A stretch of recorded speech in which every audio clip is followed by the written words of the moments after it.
May pag-asa ng mapaghiwalay ang isang conjoined twins mula Panabo City, Davao del Norte sa tulong ng gobyerno ng Kingdom of Saudi Arabia. May report si Von Aquino.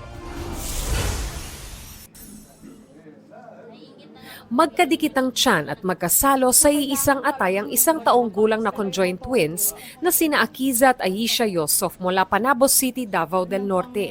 Ayon sa kanilang ina, pagkasilang pa lang ng mga sanggol, humahanap na sila ng tulong para mapaghiwalay ang dalawa. Sobrang hirap po ma'am, lalo na po pag nagkakasakit po sila.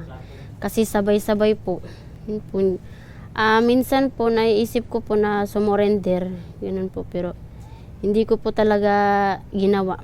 Noong ika-5 buwan ng mga sanggol, isang Saudi Arabian national na pinuno ng Islamic Foundation ang tumulong sa kanila. Nakita po kasi nila yung bata sa CCTV. Yun, nagtuloy-tuloy na po yung tulong niya po. Nirecommend niya po kami dun sa sa government po ng Saudi.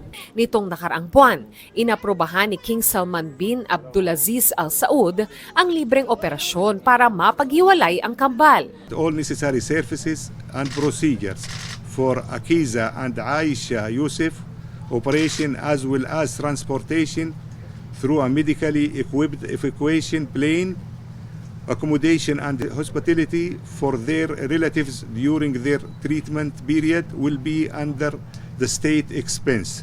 Sobrang nagpapasalamat po ako sa kanila. Sobrang saya ko po. We support this humanitarian action of the Royal Embassy of Saudi Arabia and the Kingdom of Saudi Arabia very much.